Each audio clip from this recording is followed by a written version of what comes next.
Tahun tu adalah merupakan, kenapa Nabi dijemput? Nabi Sodih Bona. Nabi Sodih Bona tahun tu tahun kesedihan, sebab Nabi pada ketika itu mengalami kehilangan dua insan yang paling disayang, iaitu isterinya Siti Khadijah dan juga bapa saudaranya Abu Talib kan. Alhamdulillah Rabbil Alamin, wassalatu wassalamu ala ashrafil anbiya wal mursalin wa ala alihi wa sahbihi ajma'in. Subhanaka la ilma lana illa ma 'allamtana innaka antal alimul hakim. Rabbi shrah li sadri wa yassir li amri wahlul 'uqdatam min lisani yafqahu qawli.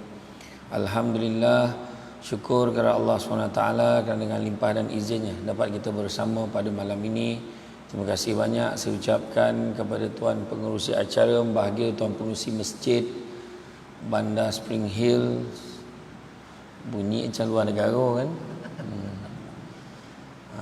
Bahagia Tuan Imam, barisan Imam, barisan jawatankuasa masjid, pemimpin-pemimpin tempatan di semua peringkat, seterusnya datuk-datuk, datin-datin, tuan-tuan dan puan-puan yang dirahmati Allah sekalian.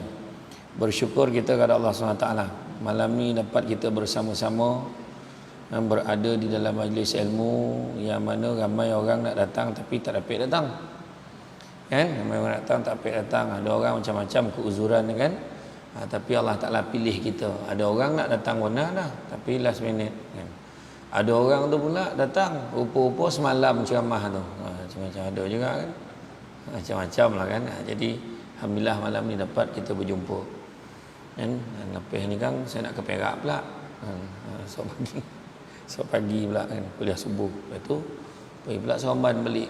Itulah kerja tuan-tuan kan. Selagi boleh. Jadi bila cerita Isra' Mi'raj tadi dah senang kerja saya tadi.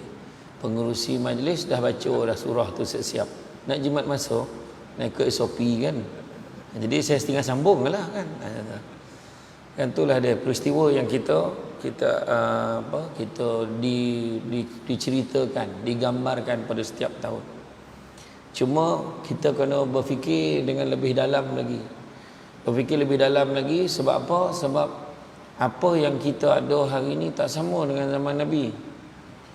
Maknanya ketika peristiwa Isra' dan Mi'raj berlaku, kalau berlaku pada zaman ini mungkin orang boleh terima benda-benda pelik terlalu banyak hari ini. Tapi ketika zaman Nabi, untuk mempercayai perjalanan Nabi dalam satu malam tu bukan senang. Kita hari ni ada macam-macam, ada jet laju, ada kereta laju, ada kereta terbang hari ni. Kan ada macam-macam orang gambarkan. Jadi kita faham. Tak di tempat-tempat lain kan kita tengok di luar negara ni jet ni boleh terbang berapa ratus kilometer sejam tu dia boleh kecepatan itu kan. Jadi kalau orang cerita tu kita mungkin boleh lah nak percaya. Tapi dulu paling laju pun kuda, bukan senang nak percaya. Kan Nabi, bila Nabi dah bayangkan dalam ayat tadi dibacakan tadi kan, subhanallazi asra bi 'abdihi lailan, maha suci Allah yang memperjalankan hamba-Nya di waktu malam, minal masjidil haram ilal masjidil aqsa, daripada masjidil haram sampai masjidil aqsa, allazi barakna haulahu linuriyahu, yang mana kami berkati kan, berkati di sekelilingnya dan juga kami gambarkan, kami tunjukkan min ayatina, tanda-tanda kekuasaan kami, innahu huwas samiul basir. Sungguhnya kami maha mendengar lagi maha melihat. Semua orang dah hafal dah ayat tu. Kalau saya tunjuk tadi semua boleh baca lah ayat tu dah, dengan bagi terjemahan dan sekali kan. Dan uniknya zaman tu tak ada yang laju-laju dah. Kau paling laju pun kuda. Macam mana satu malam boleh sampai? Tak logik pada orang zaman tu. Itu cabaran dia kan. Dan orang yang paling gembira waktu Nabi balik, Nabi kisahkan perjalanan Nabi satu malam, Nabi excited, Nabi nak share dengan semua orang apa yang Nabi nampak. Sebab apa Nabi excited? Kenapa? Apa Nabi nak cerita? Ada kena-mengena dengan apa yang Allah Ta'ala beritahu kepada Nabi. Ringkas cerita, bila Nabi sampai balik, yang paling gembira, ada dua manusia yang paling gembira dengan cerita Nabi itu, iaitu Abu Jahal dan Abu Lahab. Elok bona cerita kau ni wahai Muhammad dah. Nanti lu kau jangan cerita lu dia. Kau tunggu aku kumpulkan orang dulu. Aku dah kumpul sok kau ceritalah. Dikumpulkan sebagian besarnya yang terdiri daripada kaum daripada Bani Ka'ab bin Lu'ay. Dengarlah cerita Nabi satu malam sampai ke Masjid Al-Aqsa, naik pula ke langit tu cerita. Turun bawah, lepas tu balik. Masa itulah Aisyah kata ketika itu ramai sekali yang murtad. Tak percaya dah. Percaya dia dengan propaganda dan provokasi daripada Abu Jahal, Abu Lahab tu, yang Muhammad ni gila tu. Ada juga yang 50-50. Nak kata tak ya, nak kata ya, tak ya. Tapi ada juga yang beriman, masih lagi percaya, tapi tak ramai. Sampai kan Maha Suci Allah mendatangkan macam manakah tergerak Abu Jahal tanya, cuba kau cerita sikit macam mana keadaan Masjidil Aqsa tu. Kebetulan ada seorang yang kampung ngekek sana, nokek-nokek dengan Masjidil Aqsa tu. Cuba kau cerita, sama tak? Nama dia Uqail. Uqail pun dengar macam ni. Nabi mencerita lah, dinding macam ni, pintu masuk macam ni. Lepas tu dia ada kat depan dia macam ni, warna dia macam tu lah, agak lebih kurang cerita. Maka Uqail kata, betul lah, sejibi kata. Sama kata. Dah mula pula orang masih lagi yang tak percaya tu, atau semua boleh dibaik-baik, mungkin dia dengar cerita daripada orang macam-macam. Dan kemudian bila Abu Lahab tanya pula kepada Saidina Abu Bakar, kau percaya ke cerita Muhammad tu? Apa jawab Maka jawab Saidina Abu Bakar, lebih pada tu pun aku percaya. Itu kalau tu lah, sikit tu, lebih lagi aku percaya. Macam tu lah. Itu sebab Saidina Abu Bakar tu mendapat jolokan As-Siddiq, yang membenarkan, yang benar. Dia support Nabi apa pun. Takkan Nabi nipu tu. Dia percaya kan Nabi.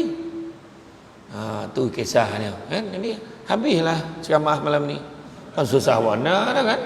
Senang batu ceramah malam ni. Tak, tu nak cerita hujung, takut garang tak sampai ambil hujung, dah cerita hujung dulu. Kan, dah cerita hujung dulu.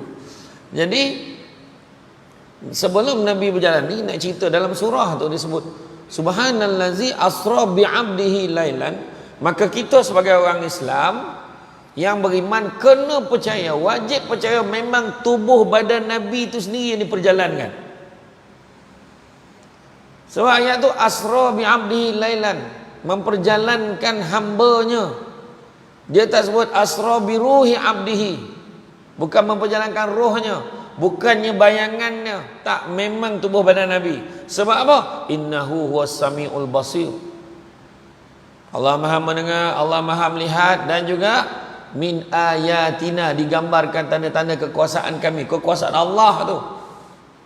Nothing is impossible, impossible is nothing. Semua boleh. Apa kau nak?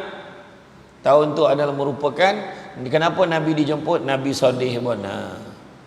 Nabi Sodih Bona tahun tu tahun kesedihan, sebab Nabi pada ketika itu mengalami kehilangan dua insan yang paling disayang, iaitu isterinya Siti Khadijah dan juga bapa saudaranya Abu Talib kan. Sedih lah, mau tak hibur. Selama ni dia tak ada mak ayah dah, memang anak yatim.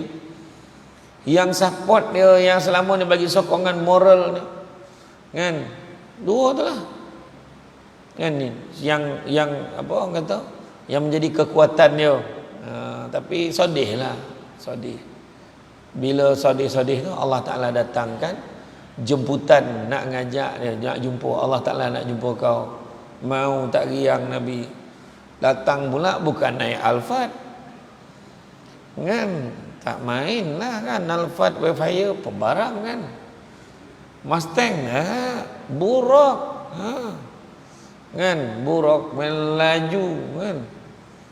Ya, kata berdesup dah, tak cukup laju ni, berdesup. Monobut pun tak cukup laju lagi. Menculin pun tu paling laju ni 9 tebut tu. Tapi dia lagi laju lagi. Dia lebih laju daripada kelajuan cahaya. Lagi laju. Cahaya lah kalau kita ambil torchlight tu, kita tekan dengan nampak terpancar kan, dia lagi laju daripada tu. Macam tu lah. Hebat tak hebat. Dan perjalanan Nabi, sebelum memulakan perjalanan malam tu, Nabi mengalami peristiwa pembedahan dada Nabi sekali lagi. Yang dulu sekocik sekali, ni bedah lah dada sekali. Bila bedah kan bawa keluar satu ketulan hitam. Gelang hitam. Yang mana kat situlah tempat setan dan iblis gemar membisikkan was-was kat situ. Dia cuci dengan air apa? Kowe. Zam-zam. Okay. Nak uji saja, nak test PDPR. Kono tanya. Kan? Nak tengok ingat dia tak? Ingat air zam-zam. Kan? Jadi dicuci dengan air zam-zam. Hebat air zam-zam ni. Kan? Mana boleh cuci hati. Nampak tak? Tu sebab orang berabut. Ni mudah-mudahan doa lah banyak. Kes dah mula turun. Tadi naik lah balik sikit kan. Tapi orang Malaysia ni 1,500 ni dah riang mana ada tu. Hari tu saya telefon member yang kat Australia tu. Kat Melbourne. Bukan Melaka tu, Melbourne. Saya cerita kan. Macam mana kak? Berapa banyak kes ni sekarang? Kami gempa baru-baru ni. Tiba-tiba ada 13 kes baru. Tiba-tiba ada 13 kes baru. Langsung lockdown 5 hari. Alhamdulillah. Masa dia cakap tu, alhamdulillah sekarang dah 12 ke 13 hari dah tak ada kes baru. Dekat masa tu lah. Saya jawab lah. Kita orang kat Malaysia 5-6 ribu relax ya. Kan? Tak ada pun lockdown. Kan? Habis-habis kuih pun PKP. Itu pun berungut nak tepuk dahi lah. PKP tu kan. Kan? Dia lockdown tu kan. Tak apalah, tak apa, kita tak nak ulas tu lah kan. Tapi nak beritahu je lah. Jadi hebat air zam-zam tu. Sebab air zam-zam ni satu-satunya air dalam dunia ni yang boleh jadi ubat ikut niat. Kau gaut lah, kau resdung lah. Ikutlah apa niat ni. Laki dan ya Allah payah nak semayang, ya Allah mudah-mudahan dengan air zam-zam ni. Boleh. Salah lah. Kan? Anak dan ya Allah melantun-lantun bangang ya Allah. Macam tu kan. Minta tolonglah ya Allah. Doa. Amin. Bagi minum air zam-zam. Elok lah. Codik dia sikit. Iya. Masalah kita tak yakin. Kadang-kadang kan tu salah. Tak yakin. Dia pergi jumpa imam, tolonglah imam, tolonglah tawarkan air ni imam. Imam pun tengok. Air ni dah tawar, apa kau nak tawar ni? Tolonglah mama, orang rumah sana lama sakit nak bersalin, tak mau nak beranak. Mengoning-oning baru tak dah. Tak mahu tahu nak mengoning. Dah timbul urat dah. Tak mahu nak beranak tu. Kau tak tanya ke orang lain, imam nak balik lah kan. Tak tanya ke orang lain, dah tanya dah. Yang dukun tiang tu cakap, dia suruh langkah paut bini tu 3 kali, jangan kau buat kata. Ngadu betul lah. Dia tak yalah imam habis. Imam baca-baca lah sikit. Baca apa? Imam selawat 3 kali, baca Fatihah, baca ayat kursi. Dia lah je imam tu baca apa? Gila tu. Kan? Kau dah tahu, kau pula kau tak kau baca. Dia elok imam, lain makam dia lah cakap macam tu. Ya tak yalah imam membaca lah bismillahirrahmanirrahim. Bismillahirrahmanirrahim. Tak tahu kenapa kalau tawar air ni langsung berbisik tak tahu Zal. Bismillahirrahmanirrahim. Lepas tu dah hujung dia tiup macam copek tutup takut terkeluar selawat tu tadi. Agaklah. Bagi minum kat bini dia kata, suruh rumah kau selawat 3 kali minumlah tu. Bagi bini selawat 3 kali minum, langsung beranak. Besok tu beratur panjang depan mahimam, semua bawa botol. Dia yakin ke imam kan yakin ke Allah Taala lah. Itu isu dia orang kita, bukan orang Spring Hill lah, tempat lain. Orang Spring Hill okey, ni orang Hill Spring. Kan. Tu dah. Air zam-zam ni sampaikan saya pernah share kalau siapa merasa pergi dulu dibuka muzium Hudaybiyah tu. Kan, siapa yang pergi itulah. Kan, ramai yang mondong tak boleh pergi. Mudah-mudahan doa lah dapat pergi balik semula kan. Tempat ni ada tanda-tanda boleh pergi dah. InsyaAllah, tapi sabar. Tak boleh pergi tahun ni, mudah-mudahan ada rezeki tahun depan nak minta macam tu. Sabar ya. Itulah baru tahu pucat losi muka orang berduit. Marin time ada duit tak nak pergi. Sekarang dah nak pergi tak boleh pergi. Tu nak beritahu betul tak? Bukan sebab duit kita boleh pergi tanah suci. Tu kena belajar tu. Kan, bukan sebab duit kita boleh pergi. Ada orang tu duit banyak tak pergi-pergi. Ada seorang hamba Allah tanya saya kena, tak apalah nak pergi Paris dulu, nak pergi ni nanti. Tengoklah dalam 2-3 tahun ni pergilah. Tahun ni lah je nak pergi. Sampai pergi lah. Apa kan? Tu dia. Jadi air zam-zam ni pernah ada hamba Allah di Muzium Hudaybiyah tu dia cerita Macam mana seorang penyelam profesional, dia suruh menyelam dalam tu, suruh kaji tengok apa ada dalam tu, hebat mana air tu. Dia terjun setengah jam tak timbul-timbul. Lepas dia keluar biru muka. Orang tanya, dia kata apa yang hebat dengan air? Wallahu alam. Tapi dia cerita, tapi dia tahu hebat, tapi tak payah cerita. Istana Arab Saudi pernah dibuat construction, upah kontraktor buat tobuk daripada telaga tu, tarik selalu pipe tu bawa sampai ke istana supaya dia tak payah berabut dengan lain. Tobuk tarik sampai dah siap nak rasmi buka-buka tak keluar air. Nak beritahu air Zam-Zam kan untuk kau ada. Untuk seluruh umat Islam. Itu handa tak handa, power tak power kuasa Allah. Macam coronavirus lah. Ada manusia yang tak bertanggungjawab, konon nak jadi raja, jadi champion dalam bab ubek ni, dia cipta virus. Cipta virus, dia rasa dia ada ubek. Sekali bila dah tersebar, rupa setiap negara lain virus lah. Lain bangsa. Hanya main-main. Ni kuasa Allah. Kita mampu merancang, wa makaru wa yamkarullah wallahu khairul makirin. Perancangan Allah lagi hebat, kan? Itu dia. Tak apa, ada ringkas cerita. Lepas tu bila dah cuci, masuk balik, lepas tu dah jahit kan? Kemudian letakkanlah sil tanda kat belakang Nabi ni. Apa tanda Khatimin Nubuwah, Nabi yang terakhir. Tak ada lidah.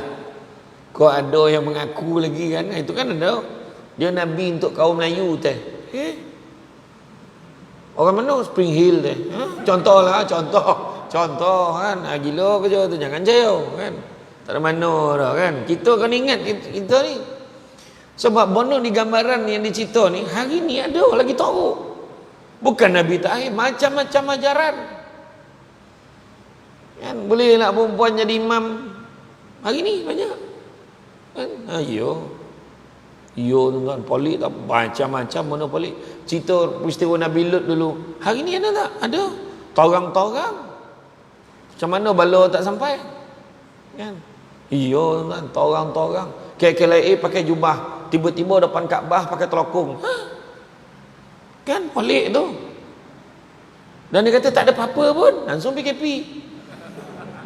Tak mencabar Allah macam mana kan? Jangan main-main tuan. Tapi handa tuan, polis, jais sampai sekarang bekerja sama nak nangkap sekon. Tak repek tuan. Kerana tak ada kerja kan. Ya tuan. Nak nunjukkan keadaan hari ni yang pelik-pelik. Dulu zaman jahiliah buang bayi, kita tahu. Bayi mana dia buang? Bayi perempuan. Sebab dia macam-macam lah. Kepercayaan dulu jahil kan. Takut perempuan tu tak elok, tak boleh bawa nama keluarga. Hari ni buang tak? Buang lagi teruk. Laki perempuan tak kira siapa buang. Hari ni nampak tak? Itulah cerita dan perjalanan Nabi. Dan lepas tu barulah Nabi dah cuci tu, kemudian Nabi pun naiklah burak pergi perjalanan. Dan dalam perjalanan Nabi ditemani oleh malaikat Jibril. Malaikat Jibril kata kita akan berhenti tompek-tompek sebab adalah RNR yang kena berhenti tu. Dekat situ kata berhenti solat 2 rakaat. Tu sebab kita digalakkan kalau pergi mana-mana singgah tu solatlah. Kan? Kita berhenti sembahyang jap. Kat mana tompek berhenti? Antaranya Saibah. Saibah tu apa? Yang mana hari ni disebut sebagai Madinah. Nanti Muhammad kau akan pergi sana tu. Kenapa kau akan berhijrah ke sana? Jadi Nabi dah tahu. Daripada peristiwa Isra Mi'raj ada riwayat menyatakan antara 12 ke 18 bulan Nabi selepas pada Isra Mi'raj Nabi hijrah. Singgah dekat Bukit Tursina, ke mana tampek Nabi Musa menerima wahyu. Singgah juga ke Baitul Laham, ke mana tempat Nabi Isa dilahirkan. Lepas itu Nabi jumpa peristiwa-peristiwa ajaib. Sebelum tu Nabi diganggu, sampai diganggu oleh jin Ifrit dengan Nabi menyalau-nyalau. Nak beritahu apa? Nak beritahu setiap bondo baik yang kita nak buat tentu akan ada halangan. Jadi kita tengok kedua yang Nabi tunjuk kat kita, perjuangan Nabi bukan senang. Nabi ni buat benda baik, bukan Nabi nak ngajak buat benda tak baik. Bukan senang. Tu sebab kita kalau nak buat baik kan ada yang salah kan. nak datang masjid, ada ya. Dalam berbuat kebaikan ada dua halangan yang paling besar. Yang pertama namanya hawa nafsu. Yang kedua namanya keraguan. Hawa nafsu, siap aja nak pergi semayang ke masjid Bandar Spring Hill. Pergi mana Bang Haji? Pergi masjid. Bukan malam ni janji pergi pasar malam kau? Ya kau. Tak jadi baik pasar malamnya hal. Mana hawa nafsu kuat nak ngojok kau yang taufu dengan jagung corn ingkap tu. Kan itu yang anda kan.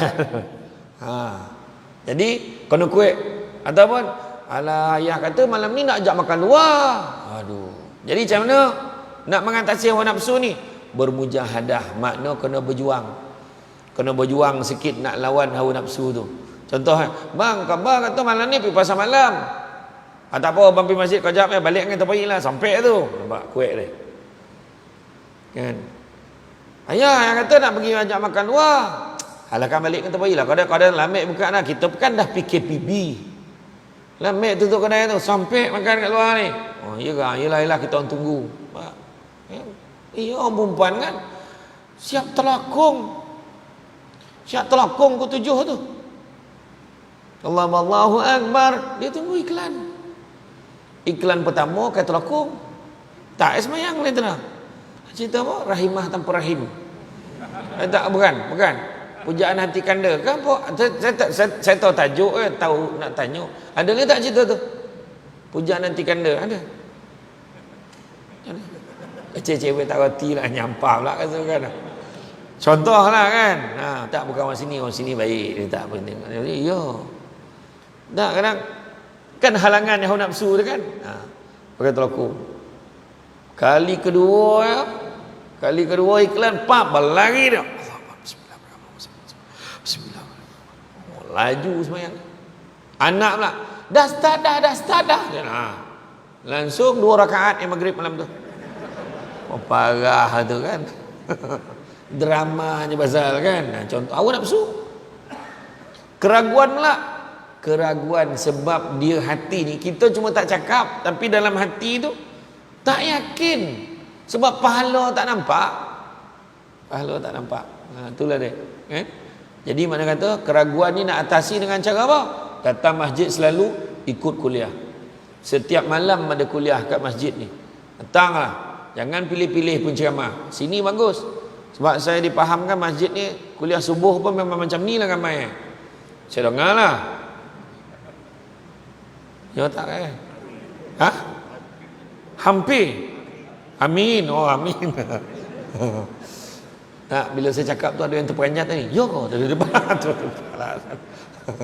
Kan tak apalah, tak mudah-mudahan. Tapi alhamdulillah saya tengok sekarang ni bagus. Sambutan kan sekarang ni boleh kata hampir semua masjid malah memang sampai belakang semenjak penjarakan ni. Kan ini satu pencapaian juga lah kan. Okay, jadi apa entah peristiwa pelik Nabi nampak? Ini nak cerita ni sebab apa? Kedua ni pengajaran yang Nabi nak bawa ni. Diri Nabi ni Nabi buat apa? Nanti kejap lagi kita akan tengok kedua.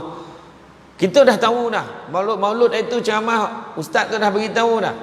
Betapa daripada diri Rasulullah tu ada contoh ikutan terbaik. Memang, tapi dalam peristiwa Isra ni apa kita nak gambarkan tentang akhlak Nabi ni? Jadi Nabi nampak mana-mana pelik. Antaranya pertama sekali Nabi nampak macam mana ada sekumpulan manusia yang sedang bercucuk tanam. Kaum yang bercucuk tanam, tahu tumbuh. Tanam tahu tumbuh, handal tu. Kuasa Allah. Tanam tahu tumbuh, tahu berbuah ya. Bila dia potik hasil tu, keluar lagi seolah-olah macam belum potik. Wah, anda pokok tu. Kan? Yang mana diberitahu oleh Jibril itulah kaum yang berjihad fi sabilillah. Berjuang di jalan Allah yang mana dia mendapat ganjaran pahala 700 kali ganda, malahan lebih. Dan bila sebut jihad fi sabilillah, jangan kita salah faham peperang ya, tak. Kan? Tapi kita nanti balik nanti buka surah As-Saff ayat 10, 11, 12, 13. Baca sendiri. Allah Ta'ala beritahu, mahukah kamu sekiranya aku tunjukkan satu perniagaan yang menguntungkan? Maka apakah perniagaan itu? iaitu membela agama Allah, fi sabilillah, membela agama Allah, berjuang di jalan Allah dengan dua perkara. Apakah dia? Iaitu harta benda dan juga diri sendiri. Dah dia beritahu. Duit pun nak keluar, itu satu bentuk perjuangan di jalan Allah sebenarnya, kalau kita boleh niatkan kerana Allah. Dah 30 tahun duduk kat Spring Hill dia tu. Imam pun tanya, sampai tak sumbangan kau kat masjid ni 3,000. 3,000 tau, bukan 30,000. Monong. Macam tak ya. Sebab apa? Sebab mempertahankan dasar keseringgitannya itu. Keseringgitan. Awal bulan RM1, tengah bulan RM1, dapat gaji RM1, dapat bonus RM1, dapat Aisina pun RM1. Macam mana nak sampai 30,000 tu? Kan? 3,000 pun tak sampai, jangan kata 30,000. Kan? Dengan harta benda bukan senang. Susah rupa duit ni. Iya. Kadang dia tengah honong, gek, terdengar bunyi tabung. Sampai dah. Sampai dah. Nampak? Tu ujian tu. Harta benda dan diri sendiri jaga panggil gitu. Perjuangan gitu nak datang masjid hari-hari bukan senang kan? Bukan senang. Nampak benda tu lah. Oh iyalah. Orang yang lagi dokek rumah dengan masjid surau pun susah nak sampai tak? Nak cakap apa? Tu keadaan dia. Jadi mana tu? Dan apakah keuntungannya? Yang kata Allah Ta'ala sebut dalam surah As-Saff tadi, ada 4 keuntungan. Ni saya ringkaskan, nanti tuan-tuan baca sendiri. 4 keuntungannya. Pertama, keampunan dosa-dosa. Kedua, syurga adnin yang mana di bawahnya mengalir sungai-sungai. Ketiga, Allah berikan pertolongan. Dan keempat, Allah berikan kejayaan yang mana cepat masa berlakunya. Makna tuan-tuan nak berjaya, tak ada plan lain, kono sedekah. Nak pula ni bulan Rajab, bulan Syakban, bulan Ramadan, kono banyak sedekah. Kumpul duit, sedekah. Ya. Sedekah tak semestinya duit. Cuba tanya Imam, Samsul debat dia kau makan apa? Tak ada siapa tanya. Makna tak ada harapan nak malam ni. Kan kita dapat lauk kegemaran kita, tak ada harapan. Kan contohlah kan. Iya. Saya pergi Lipis tuan-tuan, Kuala Lipis. Bau patin kerai. Gila. Asah tu tuan-tuan. Sampai ke siku sedap Macam mana nak cakap tu kan? Ya tu sebab saya kalau ceramah kat Lipis ni ramah betul saya. Ya. Ikan patin steam fish apa? Azmi steam fish. Saya promote kan. Memang sedap. Sedap kan? Lain. Kan? Tak apa. Sambung Kemudian jadi nak bagi tahu kat kita perjuangan kita dengan duit ni kita bantu. Sedekah. Jangan tunggu raya. Kan? Contohlah bulan puasa esok. Hello, Assalamualaikum mak. Salam. Yalah mak. Alung dah bank in dah duit raya untuk mak. Alung masukkan 1,000. Apa copek nak kau masuk? Mak, bulan puasa pahala lagi lipat kali ganda mak. Makna pagi raya dapat lain. Sudah. Tu yang susah tu. Itu yang payah tu kan. Wah, makna jangan bagi semua. Kau tinggal sikit untuk tinggal sikit kota tu untuk pagi raya kan. Tapi tak ada masalah. Ada umat kita bagi lebih tak salah ya kan. Okey. Kemudian nampak pula terbau pula, bau harum, bau apa tu? Itulah Jibril kata bau kubur Masyitah, tukang sisir rambut anak Firaun. Dia tengah sikat rambut Firaun tu, terlapeh kepada Allah ada. Anak Firaun tanya, "Apa yang kau sebut tu?" Allah tu siapa? Allah itulah Tuhan aku dan Tuhan kita semua. Apa cer? Sebab anak Firaun tahu abah Tuhan. Bono tu dia mengadu ke abah dia panggil. Apa hal lah kau cakap ada Tuhan selain daripada aku pula? Dia dah marah. Dan dia memang betul. Allah tu adalah Tuhan kita semua, termasuk Tuhan kau. Wah. Sekarang kau cakap aku Tuhan, aku bagi kau peluang. Dah ready tarik keluarga dia. Kawah ni mengelagak ni. Kau cakap aku tuang. Tak, aku bunuh seorang-seorang kali keluarga kau. Tolak masuk dalam kawah ni. Tak, Allah Tuhan kita semua zap, tolak laki mati, tolak anak mati. Tapi tiba sampai dekat baby tu mula tak sampai hati pula. Alai, kesian mula. Tiba-tiba baby tu bersuara, wahai ibuku, usahlah kau bimbang dan ragu. Sesungguhnya syurga Allah sedang menanti kita. Wek semangat balik. Jadi kubur tu termasuklah kubur anak, termasuk bayi yang dapat bercakap untuk menguatkan keimanan ibu dia. Tu nak tunjuk kekuasaan Allah Ta'ala. Semua boleh berlaku pada malam tu. Kemudian nampak pula sekumpulan orang sedang memecahkan kepala. Pecah, berdarah, berterabu isi otak. Elok balik. Pecah lagi, elok balik. Meraung-raung dan sakit, pecah lagi, elok balik. Siapa ni? Inilah orang yang liat nak sujud, yakni liat nak salat. Lelaki, period tak berhenti. Contoh, orang perempuan ada time dia sepanjang masa. Betul atau tidak tuan-tuan, bila daripada rumah nak datang masjid, lalu rumah orang tak pergi masjid, kita pula segan dengan dia. Hari ni tu semua tanda-tanda akhir zaman tu. Dia relax je.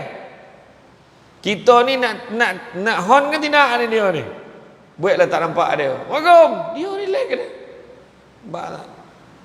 Sekarang macam mana tu tuan-tuan.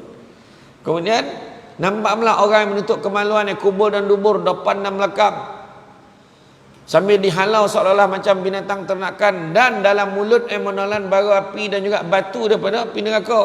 Siapa orang ni? Inilah dia orang yang tidak mengeluarkan zakat harta mereka. Tang zakat ni saya selalu pesan, pergilah ke Baitul Mal tu kau, suruh cek kan, apa lagi zakat saya patut bayar. Ni ramai orang tak tahu. Dia fikir zakat fitrah yang ada otak tu. Ada simpanan kita, gaji kita kan. Kemudian zakat omeh, orang perempuan omeh perak. Tengok balik, omeh yang dipakai, omeh yang disimpan, omeh perhiasan. Ada timbangan Kalau cukup haul dan nisab kena keluar zakat. Tu sebab saya kalau bawa kitab Mukasyafatul Qulub tu Imam Al-Ghazali tu, sampai tajuk keutamaan zakat, saya akan panggil orang Baitul Mal ambil tempat saya kuliah subuh, saya pun dengar sama. Dia akan cerita kira-kira rupa setiap negara kan lain-lain. Jadi tu sebab kita kena tahu kan.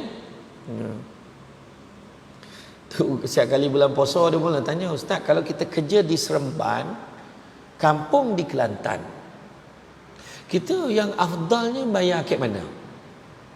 Tu tak tahu tanya tu. Dan penceramah akan jawablah, lebih afdal kita bayar kat tempat kita cari rezeki tu, tempat kita kerja tu. Habis tak boleh kau bayar kat kampung? Tadi kau tanya. Oh ilah, tekeh lah kepala kau ni. Tiap-tiap tahun tu lah tanya.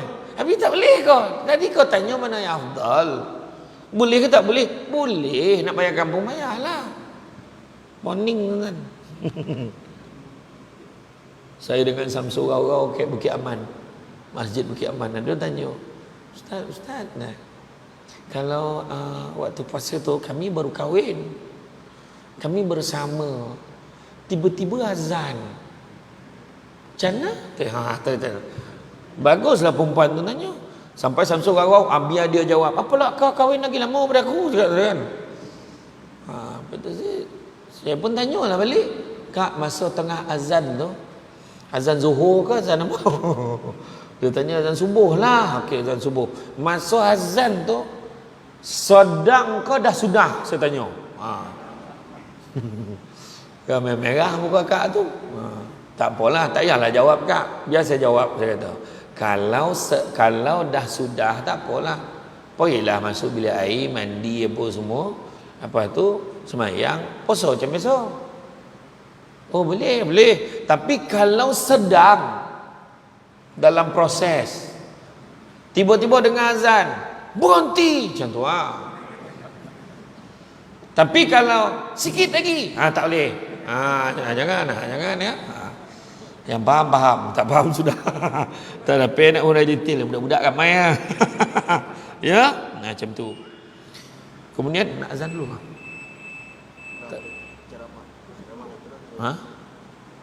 Nak azan dulu. Tahu ya? Tahu ya? Tahu ya? Saya kena tanya ni. Kan tuan-tuan cakap saya tak bagi azan pula. Okey.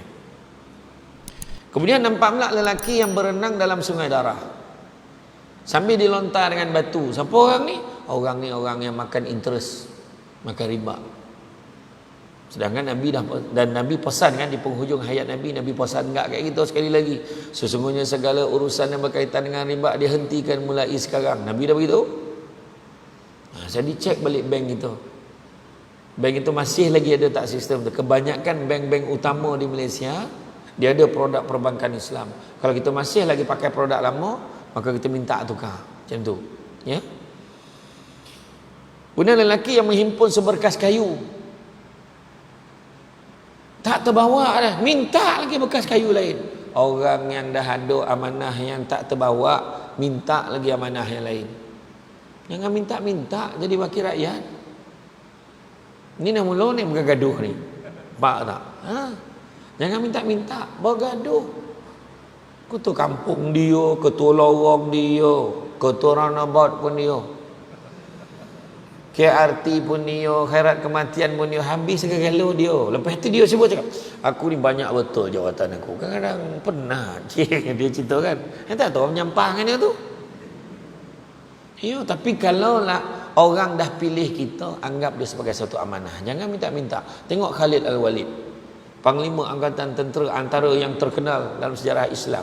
Bila dia sebut dengan dia, Khalid Al-Walid, tak apa, kau turun jawatan kau bagi orang lain nak jadi panglima. Menangis kegembiraan.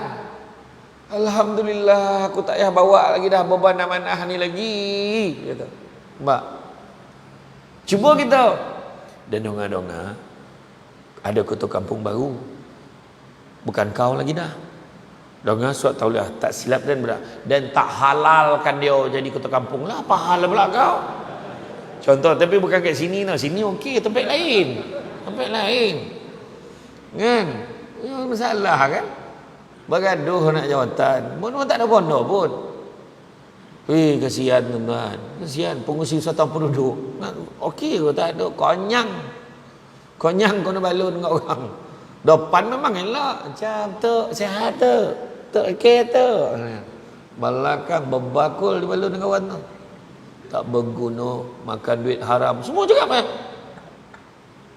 Jangan kata pengurusi wisata penduduk, pengurusi masjid pun kena. Bukan masjid Spring Hill lah. Masjid lain. Orang yang membalun pula, orang tak tahu masjid, itu sakit jiwa tu. Duit banyak, masjid besar, duit banyak, program tak ada, dia kata. Jawab balik dengan dia, program banyak, kau yang tak ada. Ingat senang kau kan? Dah lah HJK mesyuarat, bincang banyak kali nak menentukan penceramah satu. Lepas tu betul kalau kita nak buat ni, macam mana nak buat? Oh, tak boleh naik banner ni, ramai kan? Dia bukan risau tak ramai, dia risau ramai kan? Betul? Semua dah bincang tu. Sakit perut. Lepas tu, mana penceramah tak sampai ni? Sakit perut lagi. Ni sekarang ni okey lah. Saya sampai tadi, orang dah ready. Dekat hijau tu saya ceramah, orang tak kena saya buat. Ada orang tu tak kena. Saya masuk ambil, saya tunggu dulu orang maghrib, saya nak jamak di belakang, di pakcik sebelah tu. Penceramah belum sampai tu. Mau tak comel tuan-tuan? Aku ni salah masjid ke apa? Ya. Saya pun tanya lah, siapa penceramah pakcik? Samsul Debat. Sudah, tidak kena. Saya baru nak cakap, saya lah Samsul Debat. Dia tambah lagi tu. Semenjak keluar TV ni lambek sampai lah dia balon lagi. Agak tu. Saya pun diam lah, tak jadi saya jawab dah, saya diam. Jadi ke masjid pun panggil, tuan, mai tuan kita nak mula. Saya pun salam pakcik tu, masa tu sebelum PKP lah pakcik. Saya ke depan dia, saya ceramah, dia pun pandang. Saya sampai ke meja ceramah ni duduk, tengok pakcik tu dah tak ada. Balik pakcik tu. Tepuk tuan, saya tak marah tuan, saya tak marah, tak ada okey. Elok tu dia tak kena, jadi dia jujur kan. Kata orang tu cakap siang pandang-pandang, cakap malam dongah-dongah. Dia malam bukan dongah, siap pandang, tak kena lah tuan-tuan. Kan tak apa tuan-tuan. Dunia semua tu kola-kola ni dunia tuan-tuan, kan? Kemudian nampak pula satu kaum sedang menggunting bibir dengan lidah. gunting bibir, gunting lidah. Itulah dia orang mana? Orang yang gama membuat fitnah dan mengatakan sesuatu yang dia sendiri tak buat. Lepas itu nampak pula kaum yang mencakar muka dengan dada dia, dengan kuku tembaga berdarah-darah ni. Siapa dia? Inilah orang yang gama makan daging busuk saudara dia sendiri, iaitu mengumpat, ghibah. Bercerita benda yang macam tadi fitnah cakap benda yang tak betul. Ini cakap benda tu mungkin betul, tapi kalau orang tu dengar barangkali dia kecil hati. Mengumpet lah, mengatur. Mengumpet dan mengatur. Wih, buruk motor pakai. Nampak? Kita rasa macam tak ada apa-apa perbualan tu, tapi rupa tu adalah ghibah. Pernah satu peristiwa seorang perempuan Badui datang jumpa dengan Nabi nak mengadu masalah. Dia cerita dengan Nabi, Nabi dah jawab, dia pun balik. Aisyah datang, "Ya Rasulullah, kecilnya perempuan itu." Dia sebut saiz perempuan tu kecil. Nabi pun sebut, "Ketahuilah wahai Aisyah, sesungguhnya engkau sedang membuat ghibah." Dosa tu kan. Tu sebab nak cakap pasal orang, cakap elok-elok. Macam tadi kan tinggi batu sama debat ni. Ghibah tu. Dalam TV nampak gemuk, ribah. Dalam TV nampak tua, nampak tu. Kan contoh lah, contoh. Kemudian nampak pula seekor lembu jantan keluar pada lubang yang kecil, nak masuk balik tu dah tak muat. Orang yang gemar cakap besar akhirnya menyesal dah terlambat. Semua ada hari ni orang tu, kategori ni. Kemudian nampak pula seorang perempuan tua membawa sedulang emas. Nabi tidak menghiraukannya.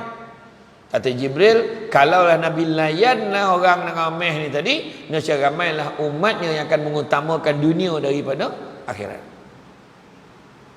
Sekarang kita tengoklah, masih ada lah.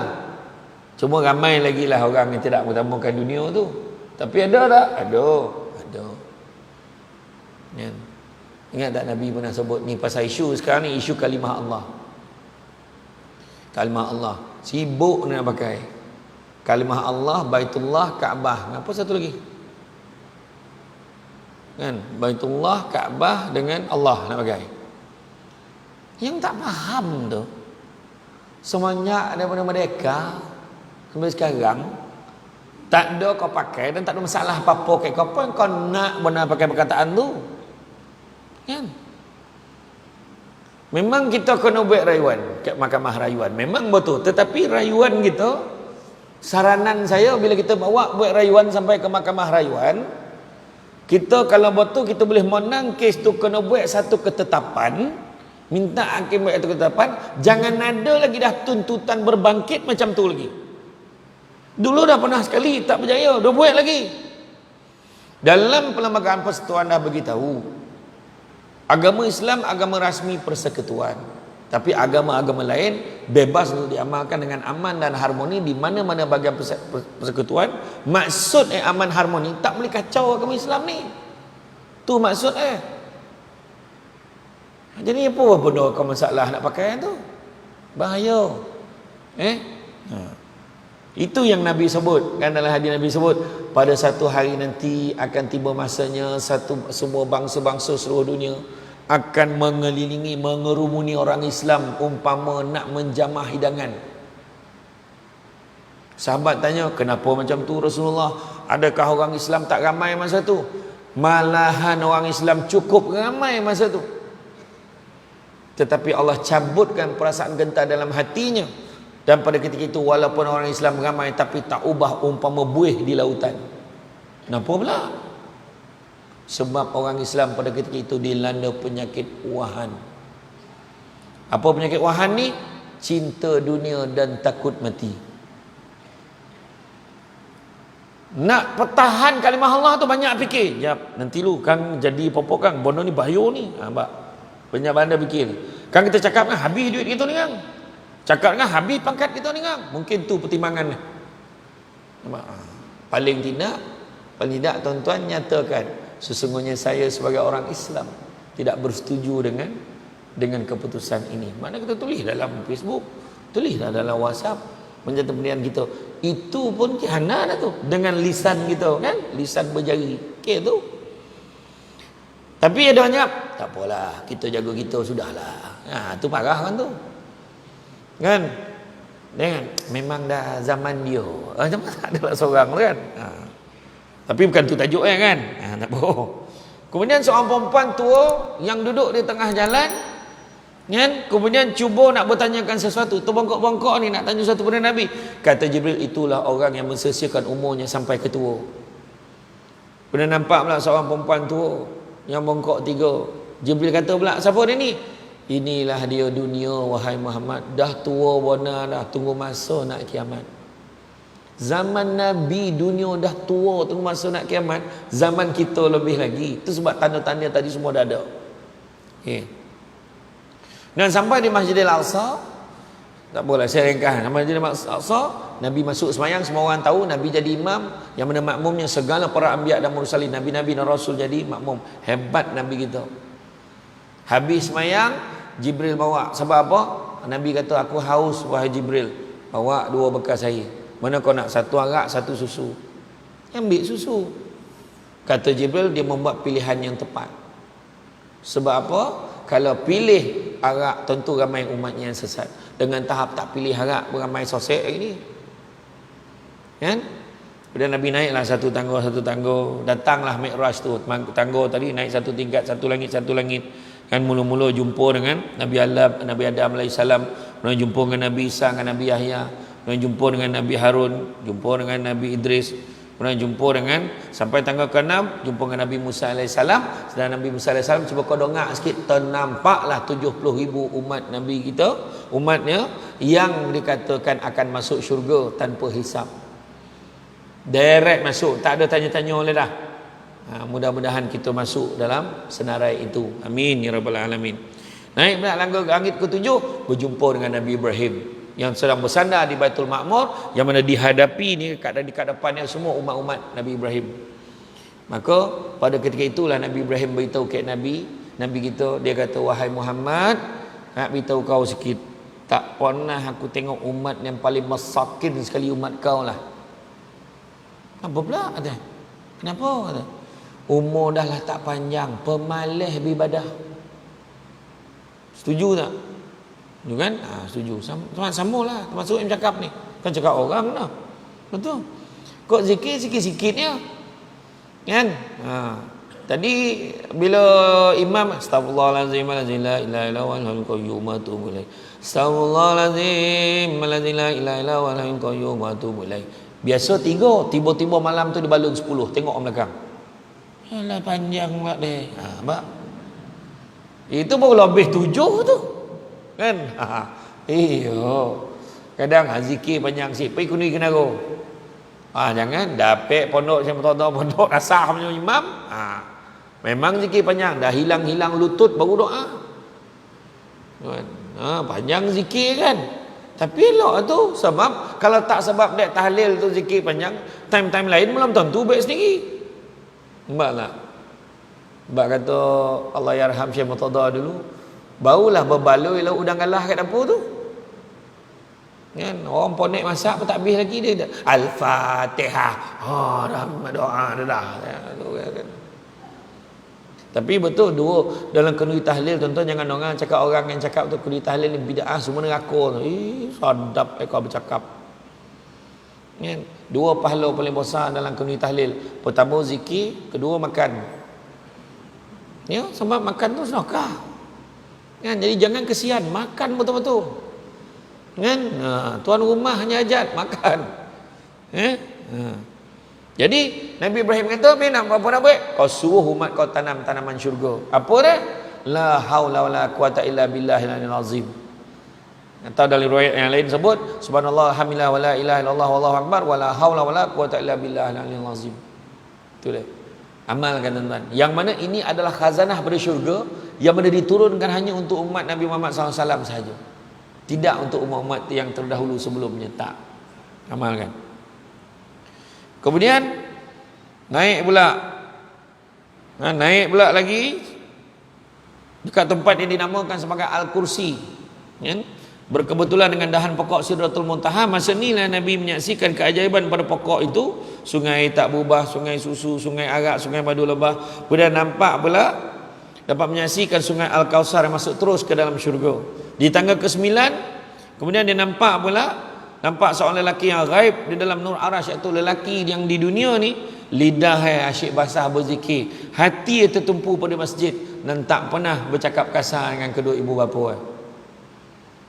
Masa naik ke puncak langit yang ke-10 jumpa dengan Allah. Inilah hebatnya Nabi kita menghadap Allah Ta'ala. Bila sampai menghadap Allah Ta'ala, langsung Nabi bersujud. Maka Allah Ta'ala kata, wahai Muhammad, dongakkanlah kepalamu dan bermohon. Nak nunjuk adab Nabi kita ni. Kemudian Allah Ta'ala kata, dongakkanlah kepalamu dan bermohonlah. Nabi kita mohon nak? Nabi kita mohon tak? Nabi kita sibuk menyebut tentang kelebihan Nabi-Nabi lain. Kau mohonlah, apa kau nak? Maka dia kata, kau dah bagi Ibrahim sebagai Khalil dan kau kurniakan dia kerajaan yang besar. Kau berikan juga kepada Musa supaya boleh berkata-kata dengan kau. Kemudian kau berikan satu kerajaan, kau berikan Daud kerajaan yang besar dan kau bagi dia kelebihan dapat melembutkan besi. Kau bagi kerajaan yang besar pada Sulaiman, yang mana tak kau berikan kepada Nabi-Nabi dan Rasul yang lain, yang mana kau berikan dia keupayaan supaya dapat menguasai jin, angin dan manusia. Kemudian kau bagi juga kelebihan kepada Nabi Isa AS, dapat menyembuhkan penyakit sopak, dapat menyembuhkan yang buta dan dapat menghidupkan yang mati. Dan kau peliharakan dia dan ibunya. Nampak? Akhirnya Nabi tak minta untuk diri dia. Sebenarnya ni akhlak nak cerita. Nabi ni bila suruh minta, Nabi cerita, ya Allah, kau dah bagi hebat dah ke orang lain. Ya Allah, kau bagi dia ni. Makna secara tersirat terserahlah Allah Ta'ala nak bagi apa ke aku ni. Tu dia. Tapi kita kalau tiba-tiba lah mentari panggil lah, datang orang masjid panggil, dia tanya, ada apa yang Masjid Spring Hill nak? Jangan buat macam tu. Itulah masjid kat Senayan tu dengar dapat kapet baru. Masjid Labu tu dapatnya, masjid kat Paroi tu dapatnya, masjid kat Pilah tu dapatnya. Memang tak dapat apa sudah. Tapi biasa kalau ada HJK masjid kena panggil datang jumpa mentari. Biasa dah siap 3 muka surat senarai. Kan? Tapi Nabi tak. Kemudian ni yang saya cerita tadi, kenapa Nabi excited nak cerita? Sebab Allah Ta'ala dah beritahu, aku jadikan kau sebagai penyampai berita gembira dan amaran buat umatmu. Sebab Nabi dah tengok semua. Nabi dah nampak benda-benda hebat. Nabi dah nampak benda-benda yang tak elok. Apa akan berlaku, apa balasan yang dah ready dah akhirat besok kalau umat yang tak betul-betul. Maka tu sebab penyampai berita gembira amaran buat umatmu. Aku jadikan umatmu sebagai sebaik-baik umat. Tuan tanyalah diri kita sendiri, tuan. Layak tak kita jadi sebaik-baik umat? Bercakap sampai kesudah, saling menjatuhkan antara satu dengan yang lain. Sakit perut nengok kejayaan orang lain. Penyakit ujub, riak, takbur, sombong, dengki masih lagi merajai sebahagian besar masyarakat kita, khususnya Melayu beragama Islam. Tak senang dengan kejayaan orang lain. Bukan orang lain, dengan adik-beradik sendiri pun tak puas hati. Tanya balik diri kita. Dan Allah Ta'ala kata, bagi keutamaan untuk umatmu akhirat besok. Keutamaan, aku berikan 7 ayat yang tak aku berikan pada orang sebelum kamu. Apa dia? Surah Al-Fatihah. Aku berikan pembenaran arash kepada kau. Apakah dia? Itu dia ayat kursi dalam surah Al-Baqarah. Allah Ta'ala bagi, aku kurniakan kepadamu panji liwa'ul ham, yang mana para anbiya dan mursalin semua akan bernaung di bawah panji yang sama. Tu sebab para nabi, para rasul yang lain merayu-rayu ke Allah, ya Allah, bagilah kami jadi umat Muhammad, ya Allah. Tak dapat. Kita dapat. Automatik buka mata umat Muhammad. Kan? Orang berobot ni nak jadi umat kita, umat Nabi Muhammad ni. Kita dah dapat, relax, macam tak ada apa-apa. Kan? Tak ada robot-robot nak amal sunnah Nabi, tak berobot pun. Semayang sunat 2 rakaat lepas semayang maghrib, ada yang tak semayang, relax, seolah-olah kau semayang lah dan dah banyak dah, macam tu lah lebih kurang. Kan? pergi pengawan sini lah, ada tempat mana tak siapa itu, sini semua orang semayang kan? Dan aku kurniakan, aku fardukan kepadamu dan umatmu sembahyang 50 waktu. Ini penting. Nabi pun turun balik satu tingkat, jumpa balik siapa yang dijumpa tadi, sampai jumpa Nabi Musa. Macam mana? Berapa waktu sembahyang kau? 50. Hui, banyak tu, baik kau naik balik. Tak terbuat umat kau dah. Ya kau? Naik balik. Sebab sayangkan umat, naik. Turun jumpa Musa. Macam mana berapa? Dapat kurang tak? Dapat berapa? Kurang 5. Hui, banyak itu. Sudah naik lagi 9 kali, turun naik. Akhirnya tinggal 5. Nabi Musa tanya lagi, berapa tinggal? Tinggal 5. Itu pun payah lagi umat kau nak buat. Maka Nabi jawab, cukuplah tu. Tak ada muka dah aku nak minta Allah Ta'ala. Malu mana dah. Itu pun ada yang cakap tu, Nabi patut kena naik sekali lagi kita. Akal lah tak nak semayang tu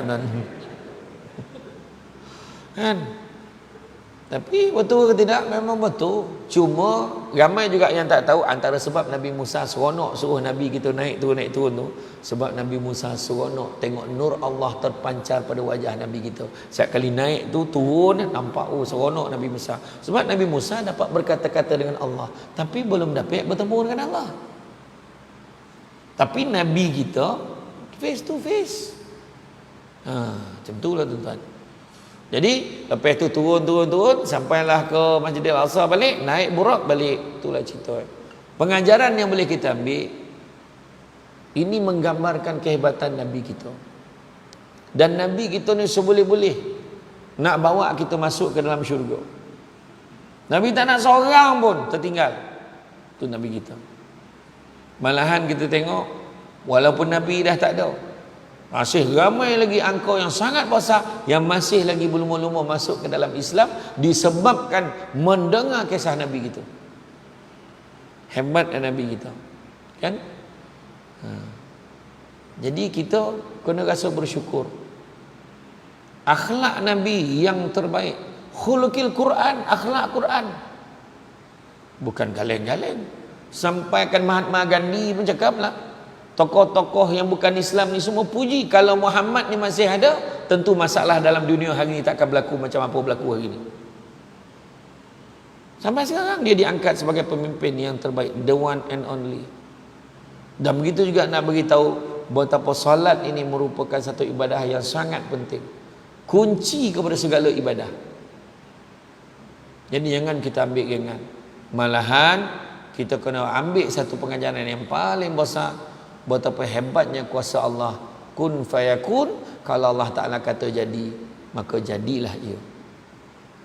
Jadi kalau kita tengok dalam keadaan Covid ni, semua dengan izin Allah. Tapi kalau Allah nak tarik, Allah boleh tarik macam tu ya. Jadi usahlah kita berputus asa dengan rahmat Allah. Dalam hidup ni kita kerja 3 perkara. Kita nak kerja hidayah, kita kerja maghfirah, kita kerja apa disebut sebagai rahmah. Kerja hidayah supaya dapat beza benda buruk dan benda baik. Kerja maghfirah sebab kita semua ada dosa, minta ampun dengan Allah. Dan begitu juga yang ketiga, kita kerjalah rahmat daripada Allah, kerana hanya dengan rahmat Allah kita akan dapat masuk ke dalam syurga, insya-Allah. Bukannya ibadah kita tuan-tuan, ibadah ni usaha kita. Allah Ta'ala tak nak pun ibadah kita ni, tak penting Allah Ta'ala kita ni, tapi kita yang nak. Jadi tuan-tuan, cukuplah sekat itu pada saat ini, insya-Allah. Dah nak ke 9. Saya faham muka-muka berhenti tu, saya faham. Dia cara kalau ada beralih-alih tempat duduk tu, maknanya tu masalah tu kan. Mana takkan tak faham lagi tu kan. Jadi insya-Allah tuan-tuan, semua sedikit makluman saya nak maklumkan.